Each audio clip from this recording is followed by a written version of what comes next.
السلام علیکم ورحمۃ اللہ وبرکاتہ نحمدہ و نصلی علی رسولہ الکریم اما بعد فاعوذ باللہ من الشیطان الرجیم بسم اللہ الرحمن الرحیم رب اشرح لی صدری ویسر لی امری واحلل عقدۃ من لسانی یفقہوا قولی واجعل لی وزیرا من اہلی ربنا زدنا علما اللہم فقہنا فی الدین یا مقلب القلوب ثبت قلبی علی دینک یا مصرف القلوب صرف قلبی علی طاعتک اللہم الہمنی رشدی واعذنی من شر نفسی اللہم انی اسألک الہدی والتقی والعفاف والغنی رب اغفر وارحم انت خیر الراحمین رب ارحمہما کما ربیانی صغیرا رب انی لما انزلت الی من خیر فقیر فاطر السماوات والارض انت ولی فی الدنیا والآخرہ توفنی مسلما والحقنی بالصالحین اللہم لا سہل الا ما جعلتہ سہلا وانت تجعل الحزن سہلا اذا شئت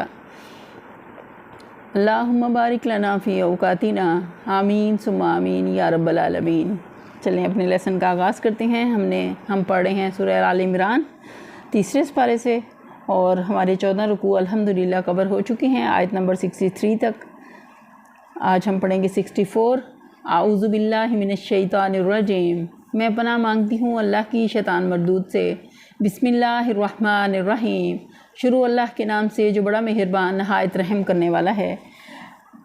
قل یا اہل الکتاب تعالوا الی کلمۃ سواء بیننا وبینکم الا نعبد الا اللہ ولا نشرک بہ شیئا ولا یتخذ بعضنا بعضا اربابا من دون اللہ فإن تولوا فقولوا اشہدوا بأننا مسلمون۔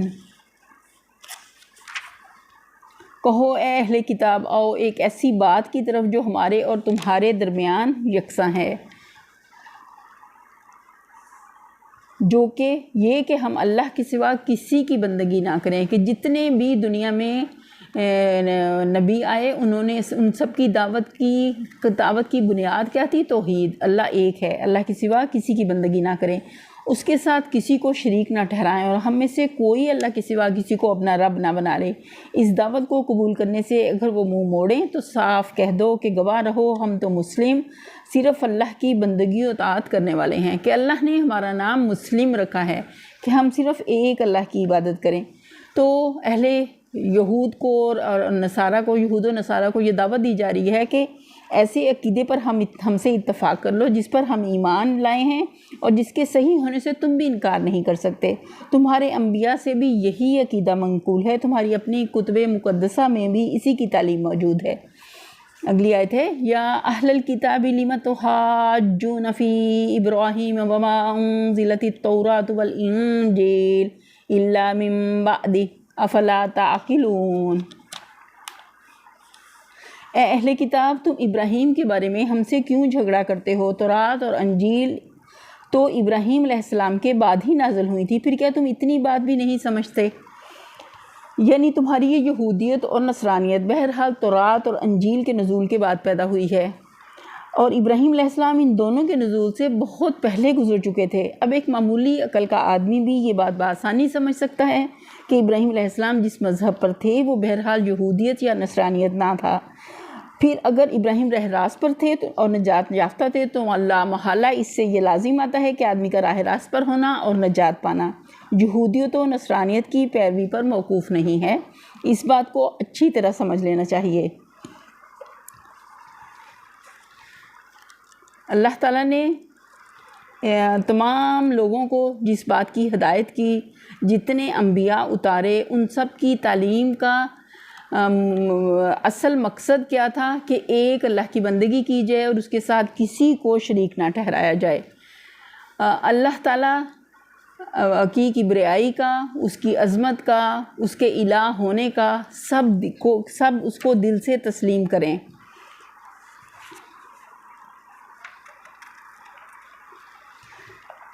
سورہ بقرہ میں بھی اس کی تفصیل آئی تھی، اسے ہم ایک دفعہ دیکھ لیتے ہیں۔ 135 نمبر۔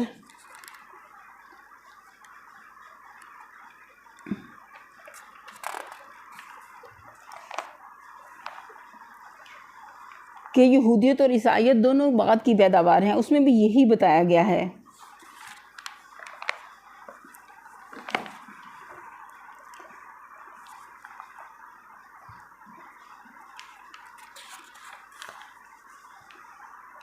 یہ خطاب ان کے علماء سے ہے جو خود بھی اس حقیقت سے ناواقف نہ تھے کہ یہودیت اور عیسائیت اپنی موجودہ خصوصیات کے ساتھ بہت بعد میں پیدا ہوئی ہیں، مگر اس کے باوجود وہ حق کو اپنے ہی فرقوں میں محدود سمجھتے تھے اور عوام کو اس غلط فہمی میں مبتلا رکھتے تھے کہ انبیاء کے مدتوں بعد جو عقیدے، جو طریقے، جو اتحادی ضابطے اور قاعدے ان کے فقہا، صوفیہ اور متکلمین نے وضع کیے، انہی کی پیروی پر انسان کی فلاح و نجات کا دار و مدار ہے۔ ان علماء سے جب پوچھا جاتا تھا کہ اگر یہی بات ہے تو حضرت ابراہیم علیہ السلام، اسحاق، یعقوب وغیرہ انبیاء علیہ السلام آخر تمہارے ان فرقوں میں سے کس سے تعلق رکھتے تھے؟ تو وہ اس کا جواب دینے سے گریز کرتے تھے، کیونکہ ان کا علم انہیں یہ کہنے کی اجازت تو نہ دیتا تھا کہ ان بزرگوں کا تعلق ہمارے ہی فرقے سے تھا، لیکن اگر وہ صاف الفاظ میں یہ مان لیتے کہ یہ انبیاء نہ یہودی تھے نہ عیسائی، تو پھر ان کی حجت ہی ختم ہو جاتی تھی۔ آگے آج دیکھتے ہیں۔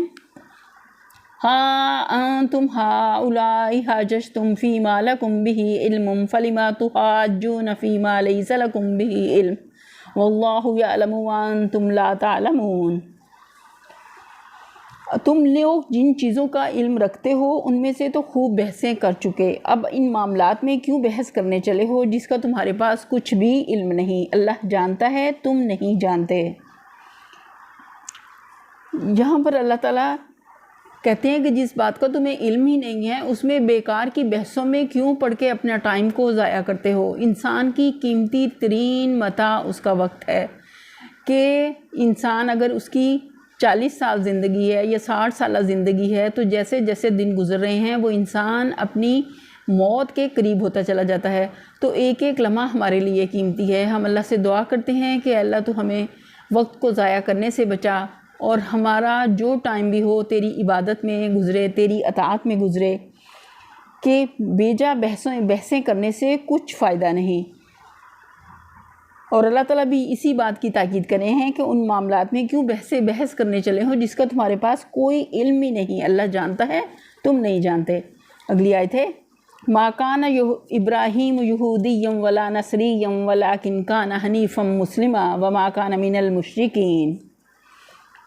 ابراہیم علیہ السلام نہ یہودی تھا نہ عیسائی، بلکہ وہ تو یکسو مسلمان تھے اور وہ ہرگز مشرکوں میں سے نہ تھا۔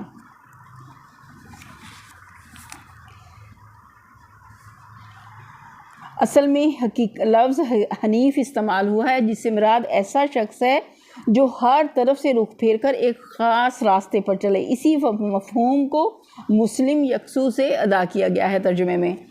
تو اللہ نے بھی ہمارا نام مسلم رکھا ہے، ہمیں بھی اپنے آپ کو مسلمان کہلانا چاہیے۔ کوئی بھی جو سابقے لاکھ کے ہم آگے پیچھے لگاتے ہیں کہ لوگوں کی اس وقت تک تسلی نہیں ہوتی جب تک کہ وہ یہ پوچھ نہیں لیتے کہ ہم کون سے فرقے سے ہیں، تو ہمیں کہنا چاہیے کہ ہم مسلمان ہیں اس دین پر جو اللہ نے نازل کیا، جو نبی صلی اللہ علیہ وسلم کے ذریعے ہم تک پہنچا، کہ ہم ہر اس طریقے کو دل سے قبول کرنے والے ہوں جو جس کی تعلیمات نبی صلی اللہ علیہ وسلم نے دی ہیں اور جو اللہ کا حکم ہے، جو اللہ کی رضا ہے، جس سے اللہ کی خوشنودی حاصل ہو سکتی ہے، تو ہمیں انہی کو اپنانا ہے۔ بڑے لوگ جو ہمارے آباء و اجداد جس طریقے پر تھے، ہمیں یہ نہیں دیکھنا کہ وہ کس طریقے پر تھے، حالانکہ ہو سکتا ہے کہ وہ ان طریقوں پر نہ ہوں جس پر جو اللہ کا طریقہ ہے۔ تو ہمیں اپنے خیالات کو، اپنے اعمال کو کس پر پرکھنا ہے؟ اللہ کے دین پر۔ اللہ کا دین کیا ہے؟ قرآن پاک اور نبی صلی اللہ علیہ وسلم کی تعلیمات۔ ان دو چیزوں کو اگر ہم لازم پکڑیں گے تو ہم گمراہ نہیں ہوں گے اور اللہ ہماری حفاظت فرمائے گا۔ جو دل سے ہدایت چاہتا ہے اللہ اس کو ہدایت نصیب فرما دیتا ہے۔ اگلی آیت دیکھتے ہیں، ان اول الناس بابراہیم للذین اتبعوہ وہذا النبی والذین آمنوا واللہ ولی المؤمنین۔ ابراہیم سے نسبت رکھنے کا سب سے زیادہ حق اگر کسی کو پہنچتا ہے تو ان لوگوں کو پہنچتا ہے جنہوں نے اس کی پیروی کی، اور اب یہ نبی اور اس کے ماننے والے اس نسبت کے زیادہ حقدار ہیں۔ اللہ صرف انہی کا حامی و مددگار ہے جو ایمان رکھتے ہیں۔ کہ ابراہیم سے نسبت کس کو، کون زیادہ حقدار ہے ابراہیم سے نسبت رکھنے کا؟ تو اللہ تعالیٰ نے بتا دیا کہ ان لوگوں کو پہنچتا ہے جنہوں نے اس کی پیروی کی، جو ان کے طریقے پر چلے، جو ابراہیم علیہ السلام کا طریقہ تھا، جو اللہ کا طریقہ تھا، جو اللہ کی پسند تھا، جو اللہ کا راستہ تھا، جس نے اس راستے کی پیروی کی وہ حق پر ہے۔ جو اس کے علاوہ کسی اور راستے کو جس نے اپنایا، اپنے بڑوں کی پیروی کی، اندھا دھند اپنے بڑوں کی، پیروں کی، اور شخصیت پرستی جب ان کے اندر آ گئی تو پھر وہ کیا ہوا؟ حق سے گمراہ ہو گئے، حق سے بھٹک گئے۔ تو ہمیں ابراہیم علیہ السلام کے طریقے میں جو یکسو مسلمان تھے اور اللہ کی اطاعت پر تھے، اللہ ان سے راضی تھا، اللہ نے ان کو اپنا رفیق کہا، ہمیں اس راستے کی پیروی کرنی ہے۔ تو اللہ نے بھی یہی بتا دیا پھر کیا ہے کہ اللہ صرف انہی کا حامی و مددگار ہے جو ایمان رکھتے ہیں۔ اگلی آیت ہے وَدَّتْ طَائِفَةٌ مِّنْ أَهْلِ الْكِتَابِ لَوْ يُضِلُّونَكُمْ وَمَا يُضِلُّونَ إِلَّا أَنفُسَهُمْ وَمَا يَشْعُرُونَ۔ اے ایمان لانے والو، اہل کتاب میں سے ایک گروہ چاہتا ہے کہ کسی طرح تمہیں راہ راست سے ہٹا دے، حالانکہ در حقیقت وہ اپنے سوا کسی کو گمراہی میں نہیں ڈال رہے مگر انہیں اس کا شعور نہیں ہے۔ اللہ تعالیٰ ایمان لانے والوں کو کہہ رہے ہیں کہ اہل کتاب میں سے ایک گروہ چاہتا ہے کہ تمہیں راہ راست سے ہٹا دے، تو وہ در حقیقت وہ اپنے سوا کسی کو گمراہی میں نہیں ڈال رہے مگر انہیں اس کا شعور نہیں ہے۔ شعور کیا ہوتا ہے؟ جیسے بال باریک ہوتا ہے نا، بالکل اسی طرح باریک سمجھ جو انسان کو اللہ کی طرف سے عطا ہوتی ہے، کہ جس کا شعور جاگتا ہو وہ کبھی بھی اندھا دھند کسی طریقے کو نہیں اپنائے گا۔ وہ یہ دیکھے گا کہ جس طریقے پر میں عمل کرنے لگا ہوں آیا وہ اللہ کی رضا کا طریقہ ہے تو مجھے ہر حال میں کرنا ہے، اور اگر اللہ کی ناراضگی ہے تو مجھے اس سے اپنے آپ کو بچانا ہے۔ آگے دیکھتے ہیں یا اہل الکتاب لم تکفرون بآیات اللہ وانتم تشہدون۔ اے اہل کتاب کیوں اللہ کی آیات کا انکار کرتے ہو حالانکہ تم خود ان کا مشاہدہ کر رہے ہو۔ یہاں بھی اہل کتاب کو اللہ تعالیٰ مخاطب کر رہے ہیں۔ دوسرا ترجمہ اس فقرے کا یہ بھی ہو سکتا ہے کہ تم خود گواہی دیتے ہو۔ دونوں صورتوں میں نفسمانی پر کوئی اثر نہیں پڑتا۔ دراصل نبی صلی اللہ علیہ وسلم کی پاکیزہ زندگی اور صحابہ کرام کی زندگیوں پر آپ کی تعلیم و تربیت کے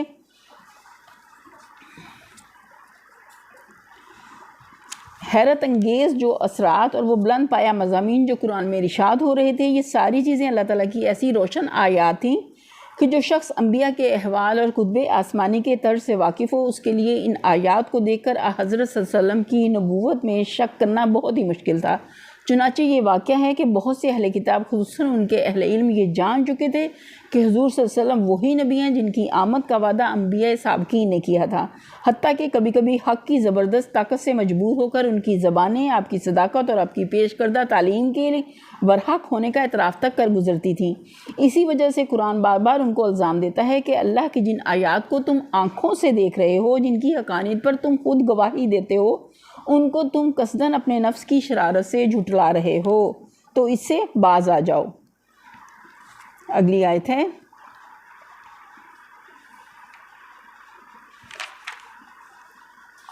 یا اہل الکتاب لم تلبسون الحق بالباطل وتکتمون الحق وانتم تعلمون۔ اے اہل کتاب کیوں حق کو باطل کا رنگ چڑھا کر مشتبہ بناتے ہو، کیوں جانتے بوجھتے حق کو چھپاتے ہو؟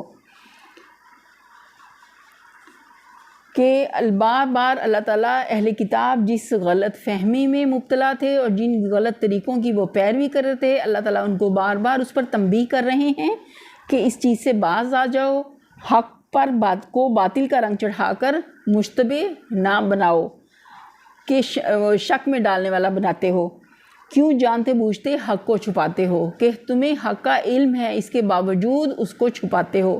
تو یہ کتنا بڑا جرم تھا جو وہ کر رہے تھے، اور اپنی عوام الناس کو جو علم نہیں رکھتے تھے ان کو وہ گمراہ کر رہے تھے۔ اپنے عقیدے کی بنا پر اور اپنے اقوال کی بنا پر وہ لوگوں کو کیا کرتے تھے کہ حق کو مشتبہ کر کے ان کے سامنے پیش کرتے تھے تاکہ لوگ ان کی طرف مائل نہ ہوں۔ اگلی آیت دیکھتے ہیں وَقَالَتْ طَائِفَةٌ مِّنْ أَهْلِ الْكِتَابِ آمِنُوا بِالَّذِي أُنزِلَ عَلَى الَّذِينَ آمَنُوا وَجْهَ النَّهَارِ وَاكْفُرُوا آخِرَهُ لَعَلَّهُمْ يَرْجِعُونَ۔ اہل کتاب میں سے ایک گروہ کہتا ہے کہ اس نبی کے ماننے والوں پر جو کچھ نازل ہوا ہے اس پر صبح ایمان لاؤ اور شام کو اس سے انکار کر دو، شاید اس ترکیب سے یہ لوگ اپنے ایمان سے پھر جائیں۔ یہ ان چالوں میں سے ایک چال تھی جو اطراف مدینہ کے رہنے والے یہودیوں کے لیڈر اور مذہبی پیشوا اسلام کی دعوت کو کمزور کرنے کے لیے چلتے رہتے تھے۔ انہوں نے مسلمانوں کو بددل کرنے اور نبی صلی اللہ علیہ وسلم سے عامہ خلائق کو بدگمان کرنے کے لیے خفیہ طور پر آدمیوں کو تیار کر کے بھیجنا شروع کیا تاکہ پہلے علانیہ اسلام قبول کریں پھر مرتد ہو جائیں، پھر جگہ جگہ لوگوں میں یہ مشہور کرتے پھریں کہ ہم نے اسلام اور مسلمانوں میں اور ان کے پیغمبر میں یہ اور یہ خرابیاں دیکھی ہیں، تبھی تو ہم ان سے الگ ہو گئے ہیں۔ اگلی آیت دیکھتے ہیں، وَلَا تُؤْمِنُوا إِلَّا لِمَنْ تَبِعَ دِينَكُمْ قُلْ إِنَّ الْهُدَىٰ هُدَى اللَّهِ أَن يُؤْتَىٰ أَحَدٌ مِثْلَ مَا أُوتِيتُمْ أَوْ يُحَاجُّوكُمْ عِندَ رَبِّكُمْ إِنَّ الْفَضْلَ بِيَدِ اللَّهِ يُؤْتِيهِ مَن يَشَاءُ وَاللَّهُ وَاسِعٌ عَلِيمٌ۔ یہ لوگ آپس میں کہتے ہیں کہ اپنے مذہب والے کے سوا کسی کی بات نہ مانو۔ اے نبی ان سے کہہ دو کہ اصل میں ہدایت تو اللہ کی ہدایت ہے اور یہ اسی کا دین ہے کہ اسی کی دین ہے کہ کسی کو وہی کچھ دے دیا جائے جو کبھی تم کو دیا گیا تھا، یا یہ کہ دوسروں کو تمہارے رب کے حضور پیش کرنے کے لیے تمہارے خلاف قوی حجت مل جائے۔ اے نبی ان سے کہو فضل و شرف اللہ کے اختیار میں ہے، جسے چاہے عطا فرمائے، وہ وسیع النظر ہے اور سب کچھ جانتا ہے۔ اصل میں لفظ واسع استعمال ہوا ہے جو بالعموم قرآن میں 3 مواقع پر آیا کرتا ہے۔ ایک وہ موقع جہاں انسانوں کے کسی گروہ کی تنگ خیالی و تنگ نظری کا ذکر آتا ہے اور اسے اس حقیقت پر متنبہ کرنے کی ضرورت پیش آتی ہے کہ اللہ تمہاری طرح تنگ نظر نہیں ہے۔ دوسرا وہ موقع جہاں کسی کے بخل اور تنگ دلی اور کم حوصلگی پر ملامت کرتے ہوئے یہ بتانا ہوتا ہے کہ اللہ فراخ دست ہے، تمہاری طرح بخیل نہیں ہے۔ تیسرا وہ موقع جہاں لوگ اپنے تخیل کی تنگی کے سبب سے اللہ کی طرف کسی قسم کی محدودیت منسوب کرتے ہیں اور انہیں یہ بتانا ہوتا ہے کہ اللہ غیر محدود ہے۔ ہم پر کوئی مواخذہ نہیں ہے۔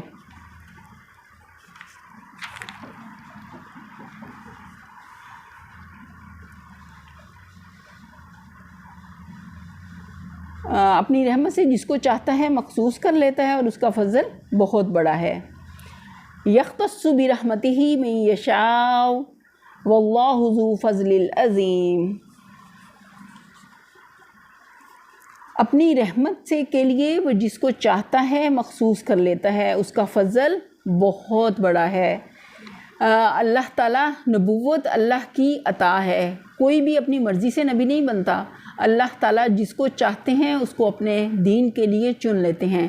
جس طرح پہلے اللہ تعالیٰ نے انبیاء کا چناؤ کیا، اسی طرح اللہ نے نبی صلی اللہ علیہ وسلم کی امت کو چنا باقی امتوں کے مقابلے میں، اور وہ کام جو پہلے انبیاء کرتے تھے اس امت کی ذمہ داری اس امت کو ذمہ داری دی کہ وہ لوگوں کو حق کا پیغام پہنچائیں جو انبیاء کے ذریعے ہم تک پہنچا، نبی صلی اللہ علیہ وسلم کے ذریعے جو ہم تک پہنچا، اور جس کا پیغام قرآن ہمیں دیتا ہے تو ہم اس کو لوگوں تک پہنچائیں۔ اگلی آیت ہے وَمِنْ أَهْلِ الْكِتَابِ مَنْ إِن تَأْمَنْهُ بِقِنطَارٍ يُؤَدِّهِ إِلَيْكَ وَمِنْهُمْ مَنْ إِن تَأْمَنْهُ بِدِينَارٍ لَا يُؤَدِّهِ إِلَيْكَ إِلَّا مَا دُمْتَ عَلَيْهِ قَائِمًا ذَلِكَ بِأَنَّهُمْ قَالُوا لَيْسَ عَلَيْنَا فِي الْأُمِّيِّينَ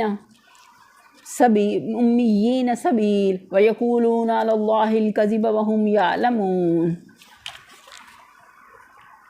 اہل کتاب میں سے کوئی تو ایسا ہے کہ اگر تم اس کے اعتماد پر مال و دولت کا ایک ڈھیر بھی دے دو تو وہ تمہارا مال تمہیں ادا کر دے گا، اور کسی کا حال یہ ہے کہ اگر تم 1 دینار کے معاملے میں بھی اس پر بھروسہ کرو تو وہ ادا نہ کرے، الا یہ کہ اس کے سر پر سوار ہو۔ جو ان کی اس اخلاقی حالت کا سبب یہ ہے کہ وہ کہتے ہیں کہ امیوں غیر یہودیوں کے معاملے میں ہم پر کوئی مواخذہ نہیں، اور یہ بات وہ محض جھوٹ گھڑ کر اللہ کی طرف منسوب کرتے ہیں، حالانکہ انہیں معلوم ہے کہ اللہ نے ایسی کوئی بات نہیں فرمائی۔ یعنی اللہ کو معلوم ہے کہ کون فضل و شرف کا مستحق ہے۔ یہ محض یہودی عوام ہی کا جاہلانہ خیال نہ تھا، بلکہ ان کے ہاں کی مذہبی تعلیم بھی یہی کچھ تھی کہ ان کے بڑے بڑے مذہبی پیشواؤں کے فقہی احکام ایسے ہی تھے کہ بائبل قرض اور سود کے احکام میں اسرائیلی اور غیر اسرائیلی کے درمیان صاف تفریق کرتی ہے۔ وہ سمجھتے تھے کہ جو غیر اسرائیلی جو لوگ ہیں ان کا غیر اسرائیلیوں کے مقابلے میں ان پر کوئی بھی مطلب کیا کہنا چاہیے کہ ان پر کوئی جرم عائد نہیں ہوتا، وہ جو چاہیں کر سکتے ہیں۔ کہ تلمود میں کہا گیا کہ اسرائیل کا اگر بیل کسی غیر اسرائیل کے بیل کو زخمی کر دے تو اس پر کوئی تاوان نہیں۔ اس طرح کی وہ حجتیں اپنے پاس رکھتے تھے، خود سے من گھڑت، جس کی کوئی حقیقت نہیں تھی۔ اللہ نے ایسا کوئی قانون نہیں اتارا تھا کہ کسی کے اوپر ناحق زیادتی کی جائے یا ظلم کیا جائے، خواہ وہ ذمی ہو یا جیسے اسرائیلی ہو یا غیر اسرائیلی۔ اللہ تعالیٰ انصاف پر مبنی احکامات دیتا ہے اور اسی کو پسند کرتا ہے۔ آگے ہم دیکھتے ہیں بَلَا مَنْ أَوْفَى بِعَهْدِهِ وَاتَّقَىٰ فَإِنَّ اللَّهَ يُحِبُّ الْمُتَّقِينَ۔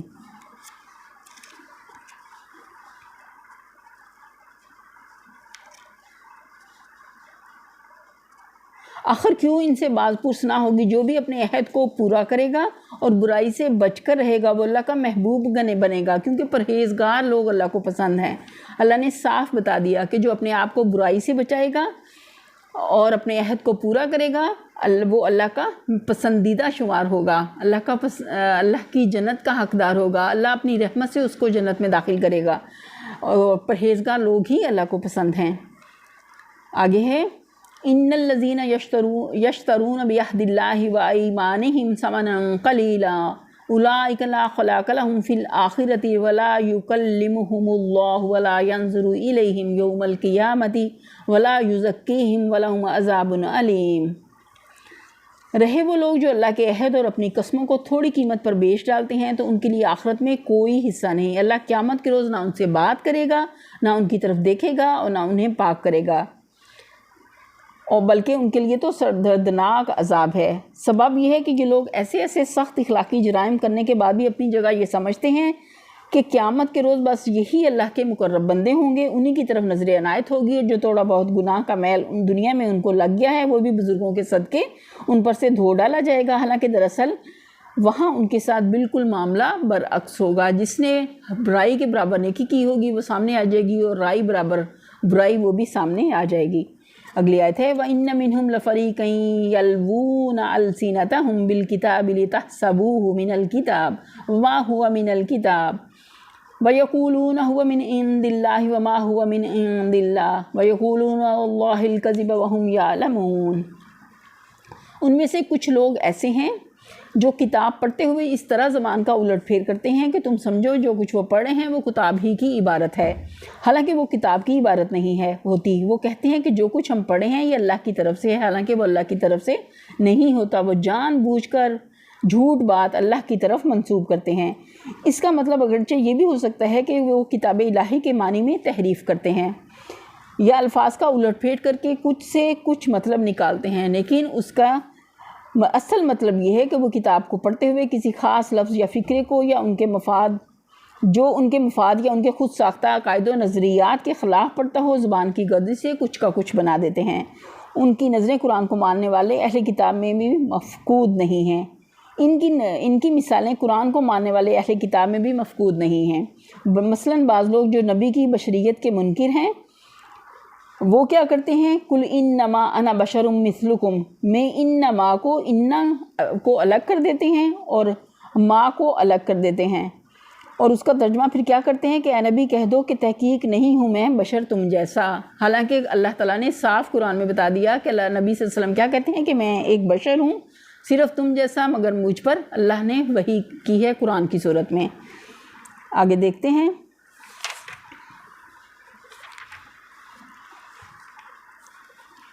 ما کان لبشر ان یؤتیہ اللہ الکتاب والحکم والنبوۃ ثم یقول للناس کونوا عبادا لی من دون اللہ ولکن کونوا ربانیین بما کنتم تعلمون الکتاب وبما کنتم تدرسون۔ کسی انسان کا یہ کام نہیں کہ اللہ تو اس کو کتاب اور حکم اور نبوت عطا فرمائے اور وہ لوگوں سے کہے کہ اللہ کے بجائے تم میرے بندے بن جاؤ۔ وہ جو یہی کہے گا کہ سچے ربانی بنو، جیسا کہ اس کتاب کی تعلیم کا تقاضا ہے جسے تم پڑھتے پڑھاتے ہو، تم میں سے ہرگز یہ نہ کہے گا کہ فرشتوں کو یا پیغمبروں کو اپنا معبود بنا لو۔ کیا یہ ممکن ہے کہ ایک نبی تمہیں کفر کا حکم دے جبکہ تم مسلم ہو؟ یہودیوں کے ہاں جو علماء مذہبی عہدیدار ہوتے تھے جن کا کام مذہبی امور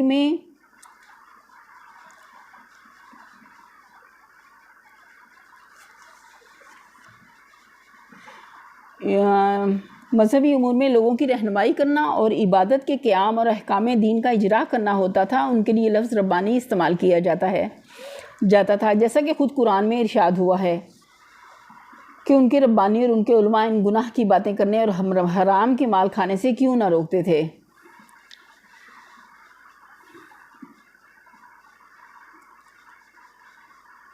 وَلَا يَأْمُرَكُمْ أَن تَتَّخِذُوا الْمَلَائِكَةَ وَالنَّبِيِّينَ أَرْبَابًا أَيَأْمُرُكُمْ بِالْكُفْرِ بَعْدَ إِذْ أَنْتُمْ مُسْلِمُونَ۔ وہ تم میں سے ہرگز یہ نہ کہے گا کہ فرشتوں کو یا پیغمبروں کو اپنا رب بنا لو۔ کیا یہ ممکن ہے کہ ایک نبی تمہیں کفر کا حکم دے جبکہ تم مسلم ہو؟ یہ ان غلط باتوں کی ایک جامع تردید ہے جو دنیا کی مختلف قوموں نے اللہ کی طرف سے آئے ہوئے پیغمبروں کی طرف منسوب کر کے اپنی مذہبی کتابوں میں شامل کر دی ہیں، جن کی روح سے کوئی پیغمبر یا فرشتہ کسی نہ کسی طرح خدا اور معبود قرار پاتا ہے۔ ان آیت میں یہ قاعدہ کلیہ بتایا گیا ہے کہ ایسی کوئی تعلیم جو اللہ کے سوا کسی اور کی بندگی و پرستش سکھاتی ہو اور کسی بندے کو بندگی کی حد سے بڑھا کر خدائی کے مقام تک لے جاتی ہو، ہرگز کسی پیغمبر کی دی ہوئی تعلیم نہیں ہو سکتی۔ جہاں کسی مذہبی کتاب میں یہ چیز نظر آئے جو سمجھ لو یہ گمراہ کن لوگوں کی تحریفات کا نتیجہ ہیں۔ یہیں پر ہم اپنے لیسن کا اختتام کرتے ہیں۔ وآخر دعوانا ان الحمد للہ رب العالمین۔ سبحانک اللہم وبحمدک نشہد ان لا الہ الا انت نستغفرک ونتوب الیک۔ سبحان ربک رب العزۃ عما یصفون وسلام علی المرسلین والحمد للہ رب العالمین۔ آمین ثم آمین یا رب العالمین۔ السلام علیکم ورحمۃ اللہ وبرکاتہ۔